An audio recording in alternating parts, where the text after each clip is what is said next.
142.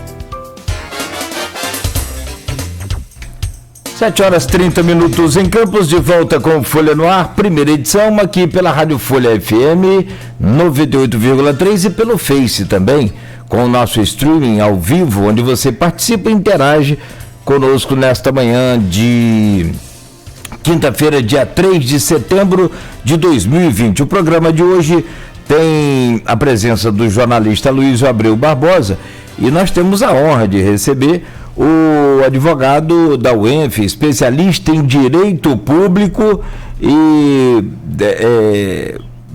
num momento muito importante onde acaba de ser lançada aí a reforma administrativa tão esperada, para o Brasil, e o Kleber Tinoco está conosco a partir de agora, mas na pauta tem essa crise financeira, tem vários outros assuntos também, importantes para a gente falar. Ô Kleber, bom dia, é um prazer tê-lo conosco aqui no Folha no Ar, primeira edição, seja bem-vindo. Bom dia, Cláudio, bom dia, Luísio, bom dia, ouvinte, e bom dia às pessoas que nos acompanham pelo Facebook. Vamos lá. Vamos lá. Vai ter só umas intervenções aqui que fizeram sobre o que eu falei na abertura. A Roseni Artili, sim, o prefeito acertou com a situação da Covid, mas queremos lembrar que não temos testes de Covid, então não podemos avaliar os números infectados. Verdade, está com problema de teste, é um problema do Ministério da Saúde, e até o professor Raul Palácio, que está fazendo essa parceria da UENF com a prefeitura, me alertou sobre isso. É uma pauta que precisa, inclusive, investir para conhecer melhor. E o João da Costa Cunha aqui coloca aqui: ilustre Luísio, não podemos misturar alhos com bugalhos. Rosinha e Garotinho não foram presos por corrupção no governo do Estado. Não, João da Costa Cunha, não foram, e nem eu disse isso. Diz que eles são governadores presos, ex-governadores presos. Pelo contrário, a prisão deles se deram por supostos crimes eleitorais. Enfim, olha só, a prisão de Garotinho teve prisão por 3 operações. Operação Check-in, Operação Caixa d'Água e Operação Secretos Domos. Vieram 5 prisões dele, 2 na Check-in, 2 na Caixa d'Água, 1 na Secretos Domos. E relacionado especificamente à campanha eleitoral, é a Chequinho. A Secretos Domos, por exemplo, ela gira em torno do pagamento de propina da Odebrecht no Morar Feliz, não tem nada a ver com campanha eleitoral. Certo ou errado, não estou discutindo o mérito que levou eles à prisão, mas não tem nada a ver com crime eleitoral. Você precisa, João da Costa Cunha, por favor, se informar melhor. São 2, vou repetir, as de Garotinho, 2 da Chequim, sim, e aí sim, eleitoral, 2 crime eleitoral, 2 da Caixa d'Água, e uma das Secretos Domos. E então você tem aí motivos diferentes, Mas vamos lá, Kleber, acho que são essas as intervenções que tinham a fazer da minha abertura. Eu mandei para você o link da reforma, um resumo das propostas, dos pontos da proposta da reforma administrativa. Você quer fazer uma análise rápida sobre isso para começar? Bom dia. Eu percebo que a análise, a proposta, o presidente da Câmara encaminhou a proposta do Congresso, o presidente encaminhou, pelo visto, na madrugada, porque ele iria encaminhar hoje. O G1 teve acesso a essas informações antes. Exigência de 2 anos em vínculo de experiência, são medidas, mudanças não tão complexas de serem adotadas. Vedação vai atingir o judiciário, você pontuou isso, porque tem vedação de mais de 30 dias de férias por ano, porque membros do Ministério Público e do Judiciário têm 60 dias de férias, então vamos passar a ter 30. Vedação de redução de jornada sem redução da remuneração.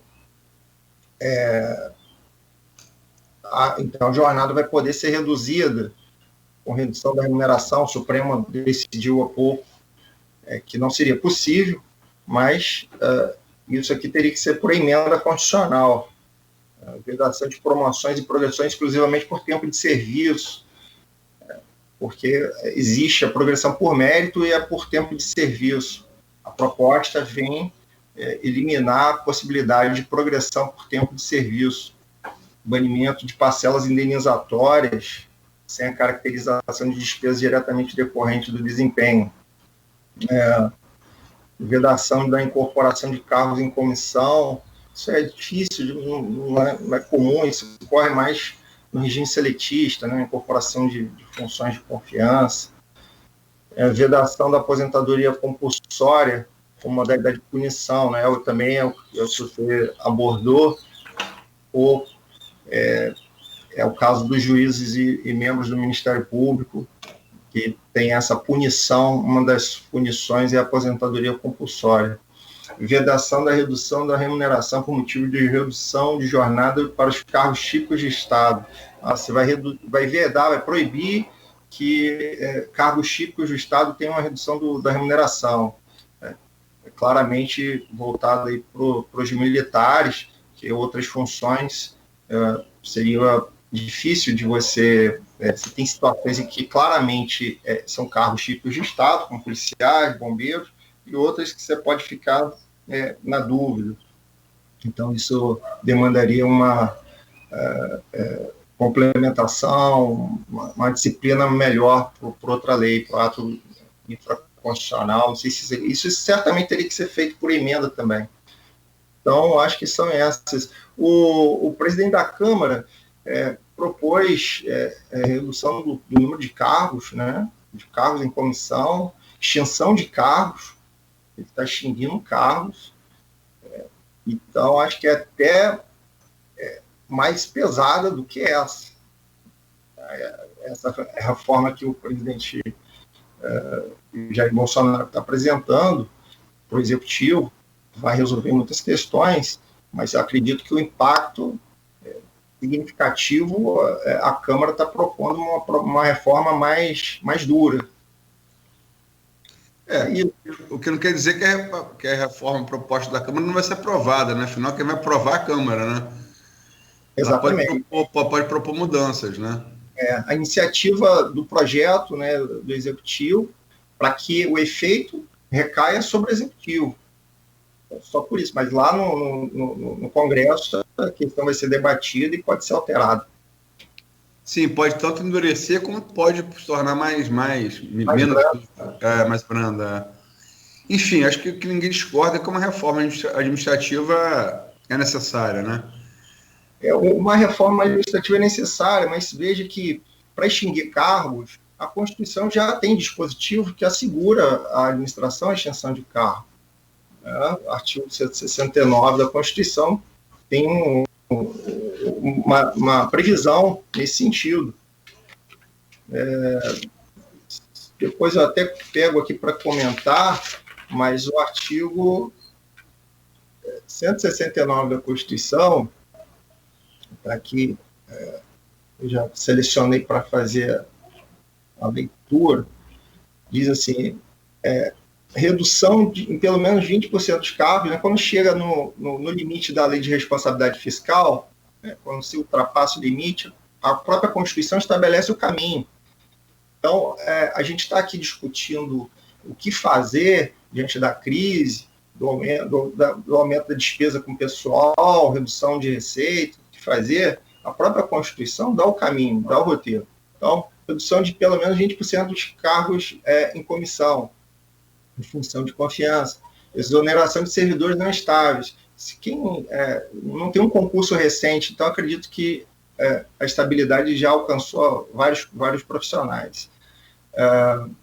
E aí o parágrafo 5 se diz o seguinte, do artigo 169, o servidor que perdeu o cargo, ele fará jus à indenização. Parágrafo 4º diz que se as medidas forem insuficientes, né, para assegurar o cumprimento da lei de responsabilidade fiscal, o servidor poderá perder o cargo.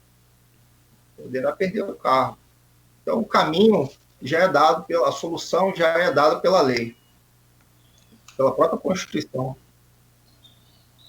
Rapaz, logicamente que eu não vou discutir legislação de direito público com você, porque eu vou perder. Agora,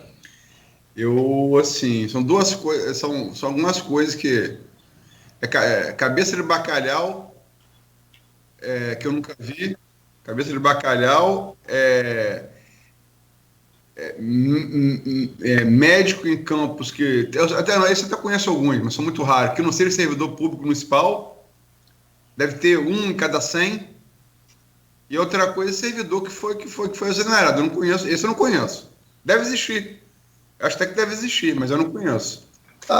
E a outra questão, você tem avaliação de desempenho, né? Hoje, a Constituição tem previsão da avaliação periódica de desempenho. O servidor que não tem um bom desempenho, basta ter a regulamentação por lei complementar. Existe uma discussão se essa lei complementar teria que ser uma norma geral aprovada pela União e que valeria para todos os entes, ou se cada ente elaboraria a sua própria lei complementar.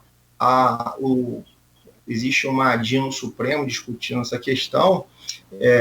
A Procuradoria-Geral da República emitiu um parecer no sentido de que cabe a cada ente elaborar a sua própria lei complementar. No caso de Campos, não existe nenhuma lei nesse sentido, que eu conheça não, né? Mas seria possível o município, por exemplo, estabelecer por meio de lei complementar a extinção, a avaliação periódica, essa avaliação periódica que se o servidor não fosse aprovado, ensejaria a perda do cargo, né? Nem a demissão, porque demissão seria punição.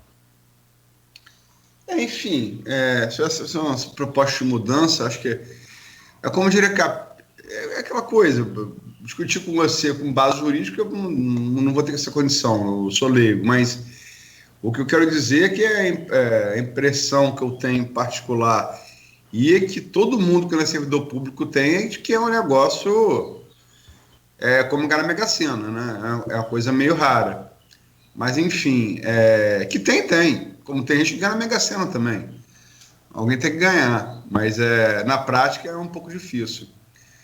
E nem estou defendendo também aqui, para ficar bem claro, demissão de servidor não, né? Estou falando que a dificuldade de você demitir um servidor por falta de desempenho comparado à iniciativa privada brasileira ou comparado a servidor público em outros países, como, por exemplo, Estados Unidos, é um mar vermelho a ser atravessado, né? Os Estados Unidos passam também por essa discussão. É preciso dar estabilidade ao servidor. O servidor que presta o serviço no serviço público, a estabilidade é importante. Para que o serviço seja bem prestado, não haja desvio. No cumprimento da lei, o servidor cumpre a lei e ele recebe um poder estatal, né, que ele vai exercer contra o particular, e que se ele não tiver essa garantia, alvo de pressão, também a pressões políticas, pode ser exonerado. Então, e vira massa de manobra de acordo de governo com governo. Isso eu sei, eu não estou discutindo que a estabilidade não... Mas ela, por exemplo, não existe nos Estados Unidos, isso não parece que lá, mas isso não significa que lá esteja tudo certo, tudo calmo, que tudo funcione bem. Existe ainda uma discussão, agora eu li há pouco uma matéria sobre isso e a discussão está fervilhando lá. Mas vou combinar que a burocracia americana funciona um pouquinho menos pior que a brasileira, né? Mas, enfim, vamos partir para o nosso canavial aqui, como diria Capi. Crise financeira, Kleber, de Campos. Você participou de um painel, né, foi o penúltimo painel, no penúltimo sábado, sobre isso, junto a outros especialistas de outras áreas. Para resumir, em rápidas letras, como é que você discute aí? 1,7, 1,5, vai ser menos que isso com essa retração do PIB do segundo semestre de quase 10 pontos, 9,7. é possível que seja. Mas, enfim, de 1,5 bilhão, como é que você administra uma cidade com esse orçamento para 2021 e 1,1 comprometido com folha de pagamento do servidor? Mas onde está isso, 1,1? E a gente só ouve dizer, porque o relatório de gestão fiscal que está disponível, o último que está disponível, que é de 2019, fala em 800 e poucos milhões. Né? A gente fica falando de 1,1, mas cadê a informação? Onde está a informação real? Onde é que está o dado? O governo, inclusive, está descumprindo a lei de responsabilidade fiscal. O relatório de gestão fiscal é quadrimestral. Então, tem quase 2 aí. Eu já tenho 2 vencidos, né? Eu deveria ter o segundo lá. E sem esses dados, como é que o pré-candidato a prefeito consegue elaborar suas propostas, enxergar, fazer um raio-x da situação? Não dá para fazer uma análise fidedigna sem os dados. Né? A gente está aqui discutindo 1,1. Eu vi o relatório 800. Se ele chegasse a 1,1, ele teria já desbordado os limites da lei de responsabilidade fiscal. O que eu duvido que tenha ocorrido.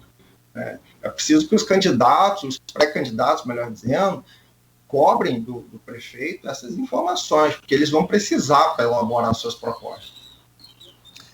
Kleber, na própria entrevista que fiz com você, inclusive parte de subsídios que você mesmo me passou em conversa repórter-fonte, isso foi questionado e foi colocado na pergunta feita a você. O portal de transparência de Campos, você está correto, e até você que me alertou para isso, o último demonstrativo de despesa pessoal, que aparece no terceiro quadrimestre de 2019. Nele, o total de despesa com ativos e inativos é de R$ 895.563.556,69. Contrastada. E o limite, só para abordar... Peraí, deixa eu completar a informação. Você botou questão de completar, por favor. Contrastada pela diferença desse valor com 1,1 bilhão, que você está contrastando aqui, e você me contrastou isso com um particular, eu contrastei a prefeitura, né? Passa aí, segundo a Secretaria Municipal de Controle,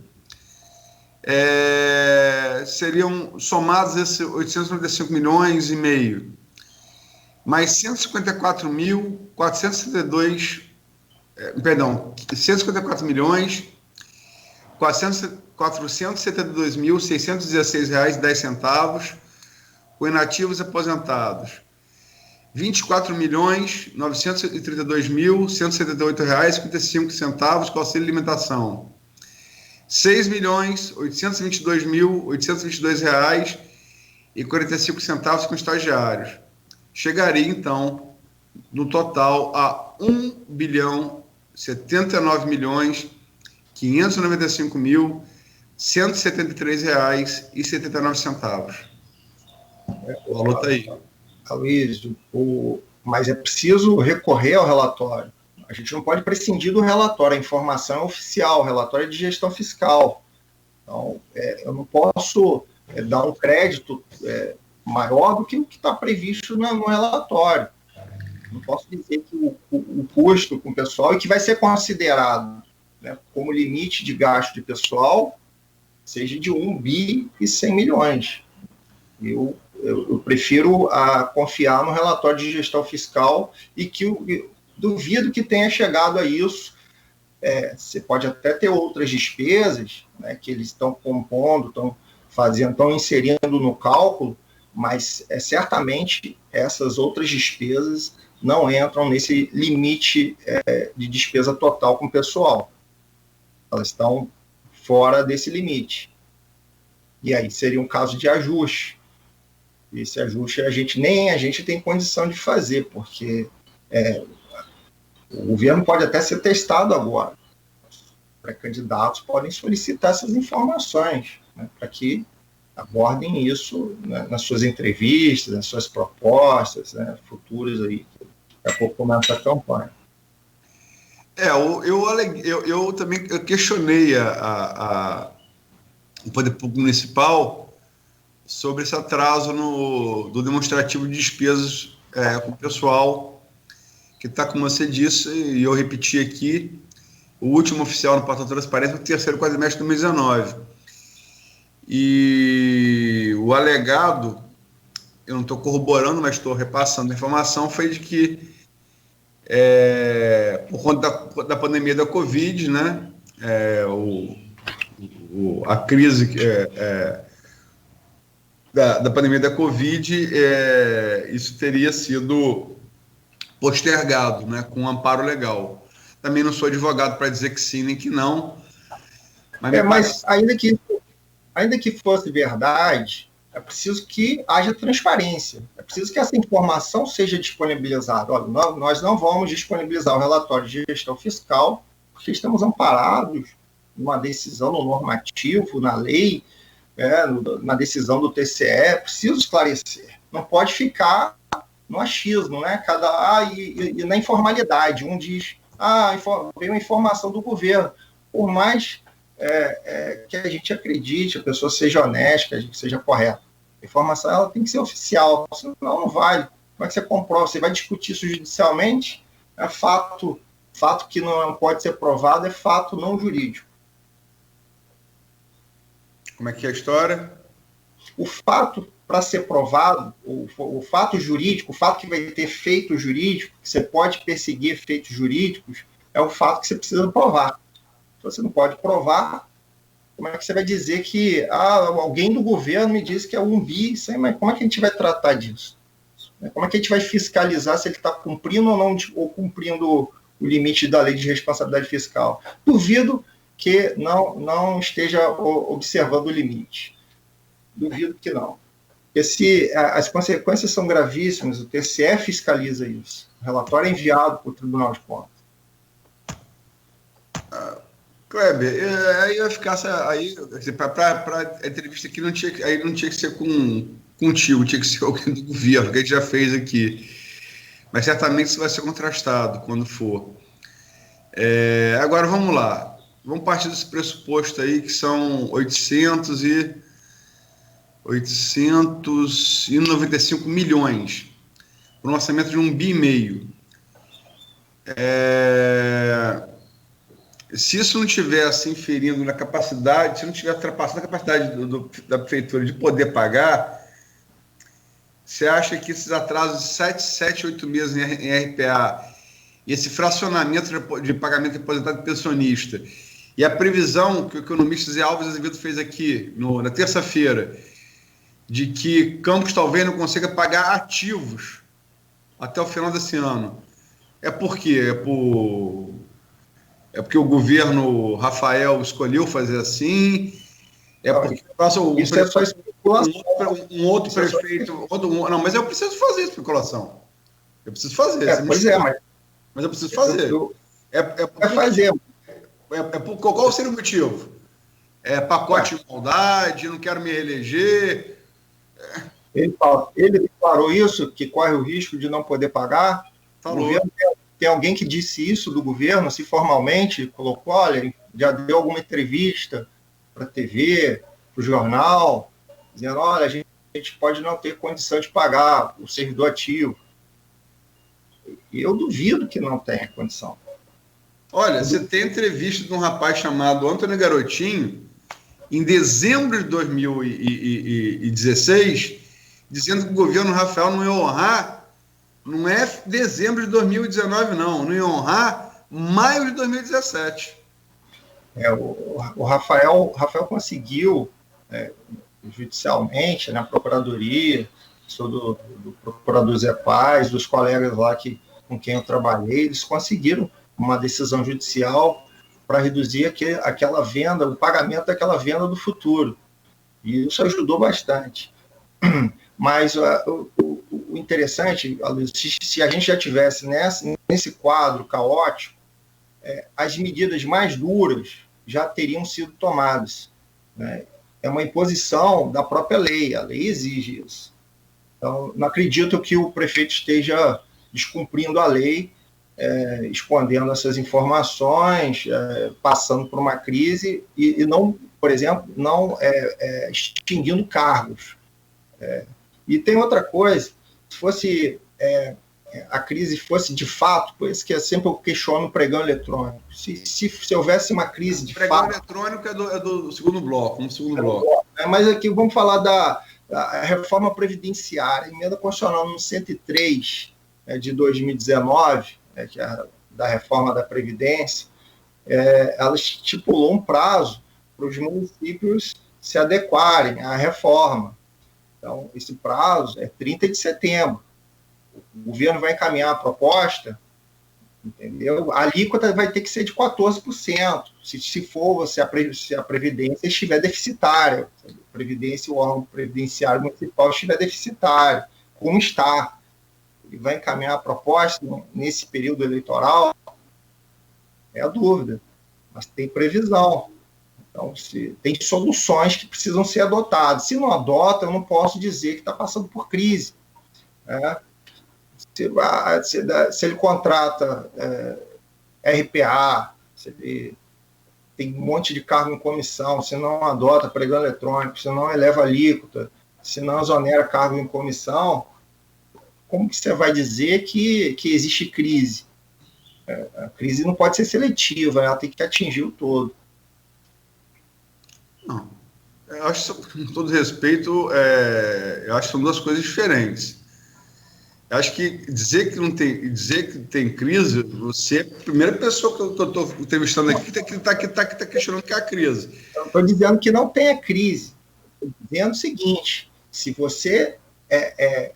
para não ser contraditório, você não pode falar no momento que tem crise e no outro continuar gastando mal. Você concorda? Você não pode continuar gastando mal. Se você gasta mal, não justifica falar que tem crise. Se você não economiza, não justifica falar que tem crise. Olha só, o pregão eletrônico eu acho que é uma coisa consensual, não só entre nós, como muito além de nós, entre todas as pessoas que foram entrevistadas nesse painel. Agora, vamos combinar também que gastar mal ou gastar bem é questão de opinião, algumas mais corroboradas com fato, outras não. Vamos agora dar números, porque senão vira opinião. Em relação a DAS, só para dar número, Campos tem hoje 1.000 DAS, cerca de 1.000 DAS é o custo de 3,2 milhões mês. Campos tem hoje 4.000 RPAs ao custo de 6 milhões mês. Acho que ninguém, em sã consciência, até pela dificuldade em demitir servidor público, que essa reforma parece que não vai mudar, né? E essa dificuldade é sempre lembrado que na lei tem dispositivo, sim, para demitir. E geralmente sempre lembrado, me desculpa, mas como você é servidor público, eu não vejo ninguém da iniciativa privada falar sobre isso, é sempre que é servidor público. É interesse corporativo também. E fingir que isso não existe é ser ingênuo. Né? Mas ninguém em sua consciência, aí, sendo setor público ou não, olhando até pela dificuldade que você tem de demitir servidor, que esses DAS e RPAs não teriam que ser, em caso de necessidade, e se ela existe, tem crise, tem necessidade, deveriam ser os primeiros afetados. E parece que foram realmente, porque no atraso de salário, antes de fracionar aposentado e pensionista, os DAS estão amagando em 7 meses sem receber. Ninguém é exonerado, né? Ninguém é exonerado. A despesa vai continuar, o município vai ter que arcar com essas despesas. É verdade. Então, é dessa contradição que eu falo. Você não pode alegar que tem. O princípio da não contradição, a boa-fé objetiva, o princípio da confiança, é um princípio que rege também a atividade pública. O governante tem que passar a boa-fé, ele tem que agir com boa-fé, tem que agir respeitando a confiança depositada nele. Então, e outra, se realmente está na crise, vamos debater, coloca na mesa.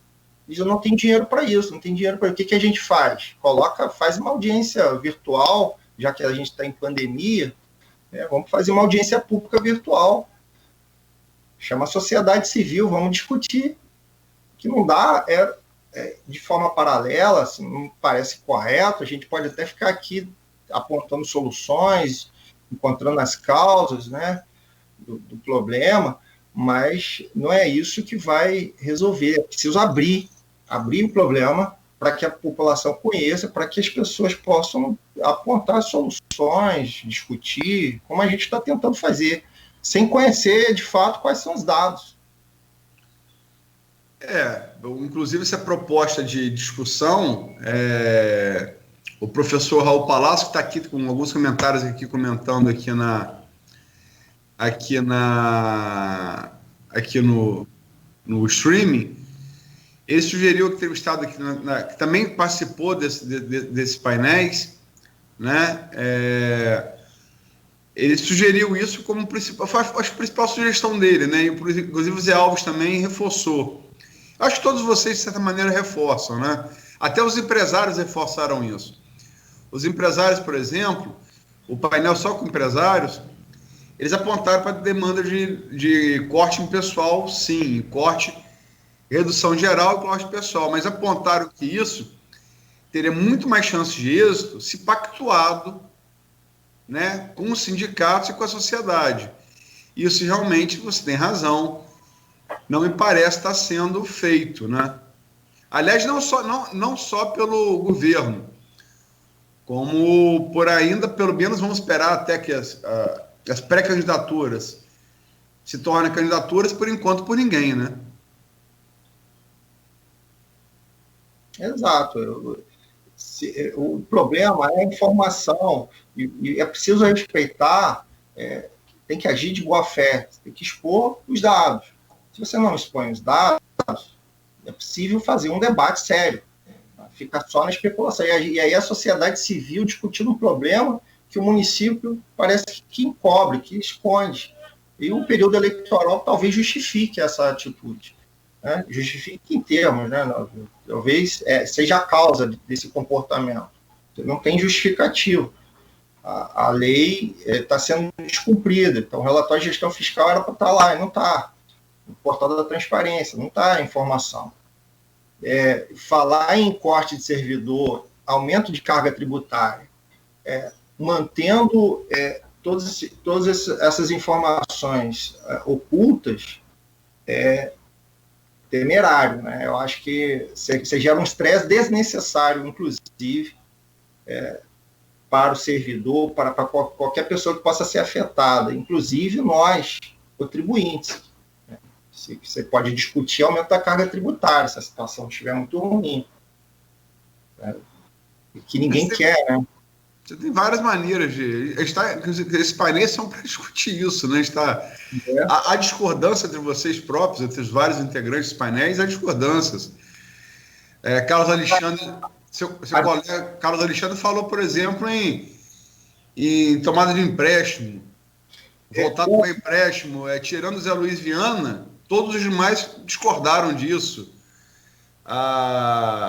Isso que o governo faz agora, de prolongar, vou escolher, vou pagar a Kleber, mas não vou pagar a Cláudio. O Igor, especialista de finanças, propôs isso, muitos discordaram. Você vê que quem está no governo e quem não está, há discordância, é difícil mesmo. Essa posição de tomar empréstimo, pagar uns e não pagar outros, você resolve um problema de um déficit momentâneo, então, de 1 ano, 2 anos, mas é claro que as contas públicas não se sustentam dessa forma. Né? Você tendo mais despesa do que receita, você vai gerar um caos futuramente. Daqui a pouco os fornecedores vão deixar de prestar o serviço porque não terão garantia de que vão receber. Então, tomar empréstimo, operação de crédito, é uma solução momentânea. Uma crise agora da pandemia, se fosse só isso. A pandemia gerou uma crise, é possível cogitar de uma operação de crédito, de uma antecipação de receita orçamentária, mas a gente não pode tornar isso um crédito especial, né? Eu vou pegar um crédito especial para pagar, sabe, sei lá quanto. Até porque o endividamento público, submete a uma disciplina muito rígida. Não basta a vontade do município de querer assumir uma operação, se endividar, que isso possa ser feito. Isso não depende muito da vontade, né? Tem que seguir a lei, precisa ter o limite respeitado. É complexo uma operação de crédito. Eu acho que a discussão como um todo, inclusive as alternativas, é uma discussão muito complexa. Acho que a gente não pode fazer primeiro, ver o jabuti em cima da árvore e achar que ele subiu sozinho. E segundo, ver o jabuti e não admitir, olha, tem um jabuti em cima da árvore. Precisamos fazer alguma coisa. Vamos fazer pepé para tirar o jabuti? Vamos botar uma escada para tirar o jabuti? Vamos jogar uma pedra no coitado do jabuti, porque o jabuti cair e a gente pegar embaixo com rede? Tem que dar uma solução. Acho que o primeiro passo e falo isso enquanto sociedade, é admitir que a gente tem um problema. Né? Tem um problema. Mas qual é a dimensão desse problema? Como é que você avalia? Quais são as causas do problema? A gente não sabe direito, né? Não, concordo com você mas ainda que seja só os 800 e quanto? 800 e... só subindo aqui, que eu desci aqui na pauta. Ainda que seriam só os 800 e 900 milhões em um orçamento de 1,5, 1,57. É muito alto. Vamos combinar que é um lenço muito curto, é um lenço para cobrir um pivô de basquete na noite fria. Eu reconheço, de fato, mas você precisa encontrar a solução, e a solução não é simples. E outra, o pagamento do servidor, ele é um consumidor. Se você manda muita gente embora, você pode ter certeza, você vai impactar a economia. Vai impactar negativamente a economia. Né? Vai gerar recessão. Esse ponto foi, inclusive, abordado no próprio painel com os empresários. Não foi nenhum servidor que levou isso para os empresários, foi eu que levei isso como questionamento dos empresários. Né? E só para deixar claro, não tem ninguém aqui defendendo demissão de servidor. Vai ficar bem claro isso. Logicamente, e como também se entende, eu falei aqui interesse corporativo. Você é servidor estadual. Uhum. Faz parte nesse ponto, Karl Marx está correto, faz parte da luta de classe. Eu acho que ele tá errado em dizer que é a principal e única força motriz da história da sociedade. Acho que isso ele está correto. Agora, não admitir que ela existe é desinteligente, ela existe, faz parte. E é legítimo que seja assim. É legítimo que o servidor discuta critérios que possam levar a desligamento, ou então botar disponibilidade, vai ficar em casa, só paga 30%, que está na lei, é possível fazer isso, por exemplo. Faz parte dos RPAs que não fizeram o concurso, que muita gente compara a um regime de escravidão, porque os caras não têm férias, não têm benefício nenhum, mas estão sem receber, estão gritando nas redes sociais, faz parte. Agora, como também faz parte, você pegar o universo aí, contando servidor concursado ativo, inativo, RPA e DAS, você chegar a 21.500 servidores, entre ativos e inativos concursados, né? RPAs e DAS, no universo de 507 mil, e você chegar e falar, olha só, não pode 507 mil pagar a conta para 21,5 mil manter seus direitos. Faz parte também. Tudo faz parte. É por isso que temos que debater como a gente está fazendo aqui, né? Esse debate é relevante, isso a Folha, merece todo o aplauso, né? Porque trazer a questão no debate é muito sério e relevante, é importante, a gente não pode prescindir disso. Eu acho que se as medidas duras, elas estão previstas na lei. Se tiver, se houver necessidade de que sejam adotadas medidas rígidas, duras, contra perda de cargo, que acarrete a perda de cargo de servidor, né, que eleve a carga tributária, inevitavelmente não tem outro caminho, vai ter que ser feito. Vai extinguir cargo? Extingue cargo. Né? Eu estou aqui defendendo, estou tentando ser o mais isento possível, apesar de estar na condição de servidor e de já ter passado, já fiquei sem receber, né, com a crise do Estado. Sim, 2013. Fiquei sem receber. No período, inclusive, eu estava cedido ao município, né? Fui subprocurador adjunto lá. Então, eu acho que todas essas questões, a dependência também da pessoa, a pessoa que precisa, que assume uma posição de prestador de serviço autônomo, um RPA, ela não está ali porque quer, porque precisa, né? Porque o desemprego é muito grande. Mas o contribuinte não consegue suportar. O contribuinte não consegue ficar com toda essa despesa. E o que compromete a prestação de outros serviços, né? Você tem o serviço de saúde que vai ficar prejudicado, a educação pode ficar prejudicada, né? A coleta de lixo e outros serviços públicos municipais podem ser afetados por isso. Então, não, sem sombra de dúvida. Desculpa. A crise que vai, essa crise que se avizinha, que está se mostrando, pode ser real, né? Ela vai exigir um sacrifício enorme em matéria de serviço público. Quando a receita diminui, o Estado, do bem-estar social, ele tem que diminuir de tamanho também. Então, os serviços públicos todos são afetados, né, com a queda da arrecadação. Amigo Kleber, chamo você de amigo porque acho que já excedemos a relação repórter-fonte, temos a relação de amizade e confiança. E falo isso sendo uma ironia e falo até com certo orgulho. O welfare state falhou está falando na Alemanha, o Estado de Bem-Estar Social, que foi aí uma invenção do pós-Segunda Guerra Mundial para ganhar a Guerra Fria no espelho ali com o Bloco Socialista na Europa.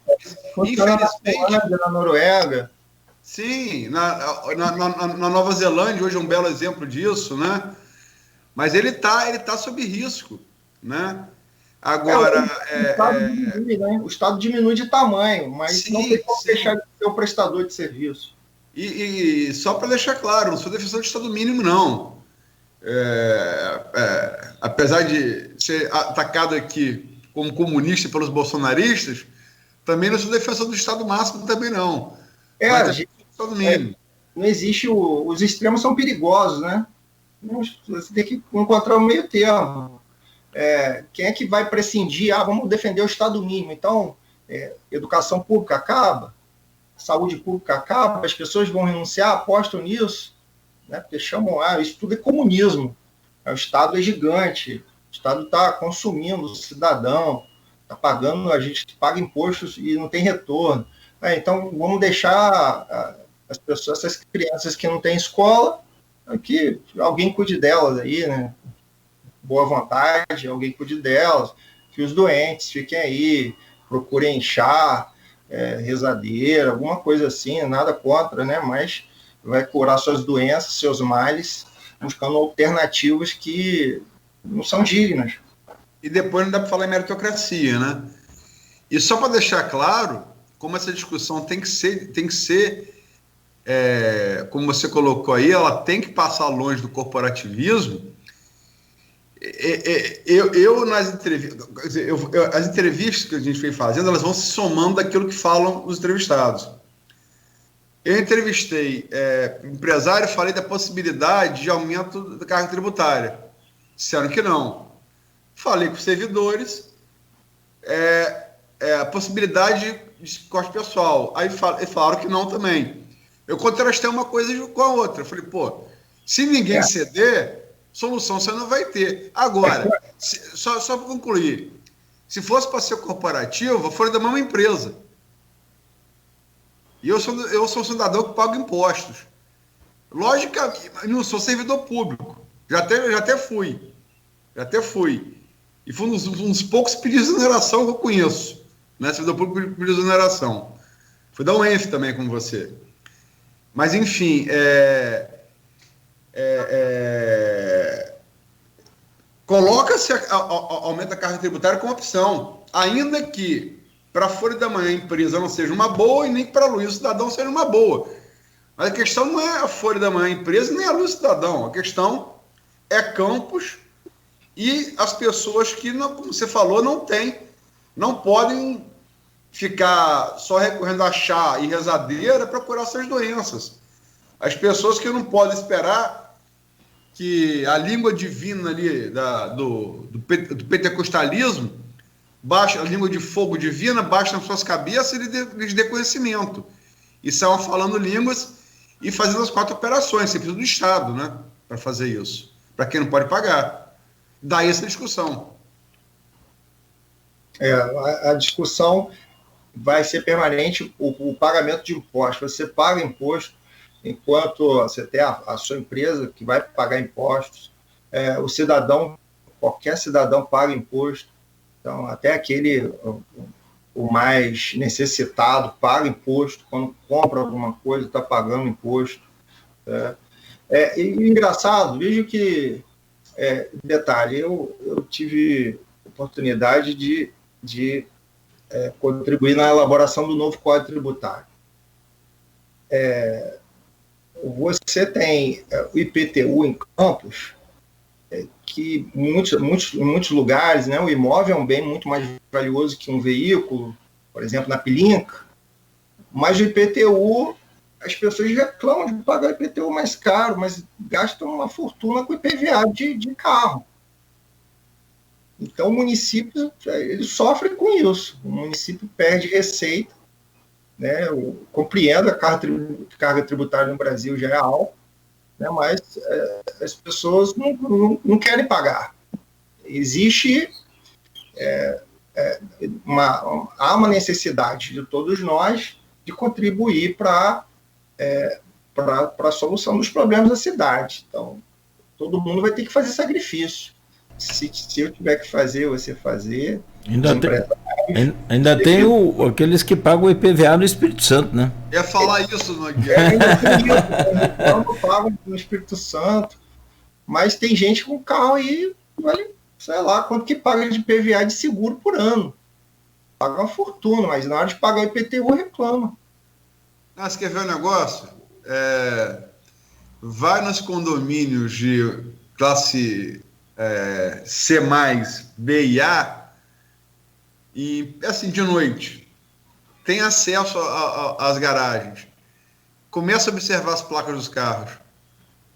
Se no mínimo 50% não for no Espírito Santo, eu dou minha cara a tapa. Ainda que seja no Espírito Santo, paga alto. Eu sei, mas paga menos do que paga no Rio. E o dinheiro do imposto vai para o Capixaba, não vai para o Fluminense, né? O carro zero no Espírito Santo paga 1% de IPVA quando você compra um carro zero. Aqui no estado do Rio, você comprando um carro zero ou seminovo, não importa, 4%. A diferença... Muito caro, muito caro. Aqui, gente, 8 e 18. Só 2 coisas aqui. A Márcia Vasconcelos Couto bota assim, a Luiza estou como exemplo, o poder público vive alardeando os tais, aqui ecoando aqui o Kleber, e não estou falando que estão errados, não, eu só estou registrando, mas sem comprovação devida. A Luiza citou como exemplo a auxílio limitação. Márcia Vasconcelos Couto, não foi a Luiza, não, foi o poder público municipal, né? Eu concordo com o Kleber que você tem que ver de onde isso está sendo tirado, mas não é a Luiza, não. Inclusive, o Kleber me passou esse questionamento, eu não havia feito, estou até admitindo aqui, quebrando o sigilo de fonte que não precisava fazer, né, mas para dar o crédito a ele, porque ele que me... Eu tenho conversado com muita gente, eu preciso, para entender, para poder narrar isso, eu preciso entender, e agora não foi a Luiza, quem passou foi o Poder Público Municipal. E só para registrar aqui também, tem vários aqui intervenções, não dá para falar todas, mas o José Renato Duarte, que é servidor público municipal, foi secretário do governo Sérgio Mendes, foi secretário cedido ao governo Carlos Machado, gestor de transporte. Coloca aqui, chega de aumento de impostos ou taxas. É necessária uma administração mais atualizada, digital, eletrônica, compacta, menor e mais eficiente. Os instrumentos existem, mas é necessária a famosa vontade política. E com isso eu passo para o próximo bloco para falar desses instrumentos, sobretudo os digitais eletrônicos, do qual o Kleber faz o duplo de mestre-sala e porta-bandeira, que é o pregão eletrônico, no que ele está absolutamente correto. Vamos para o próximo bloco. Vamos lá, registra aí também, Aloysio. Ou eu registro aqui, você confirma aí o abraço do Dibs Hawaii, essa figura... Pois aí Fernandes não falar isso, porque ele me chama de meu patrão. Todo mundo que estou de luta de classe, ele fala meu patrão é show, eu não vou repetir isso. Eu vou acabar repetindo aqui agora, registrado por você. Dib, obrigado pela generosidade, um beijo, fica com Deus. Isso, e o IPVA... E outra coisa, vou fazer o seu texto que você me pediu por 50 anos de fotografia, ao qual boto palmas, e só me dá mais um tempinho, eu entrego sem falta até meia da semana que vem. Desculpe pelo atraso. Boa, escolheu bem. Bom, e são 8h21, então já retornaremos com Folha no Ar, primeira edição. Hoje, só registrar também, é dia da Polícia Militar, dia do Guarda Civil, né, e dia do biólogo. Todos eles abraçamos com carinho e parabenizamos aí pelo dia. E só para concluir, que o Luiz Fernando Sardinha, odontólogo, psicólogo, ator, ele entra nessa discussão aqui do IPTU, que o Kleber, você, Cláudio, muito bem, citando o exemplo do Espírito Santo, e eu também acabei entrando. Ele dá um caso concreto aqui. Vou vender meu carro para pagar meu IPTU. Não vou ter que pagar seguro. Pagar IPVA fora do estado que reside é crime, concordo com Sardinha. É crime. E acho que o cara que emplacar no Espírito Santo e depois vai cobrar moral aos outros é um hipócrita. Só para a minha posição pessoal. Sendo gentil. São 8h20, aí 50% do IPVA fica para o município. O percentual é muito alto de faturamento sobre o IPVA, o percentual, né? Não o valor em si. 8h23, então voltamos em instantes, oferecimento dos laboratórios Plínio Bacelar e Clínica Proteus. Sua conta de luz pode estar mais cara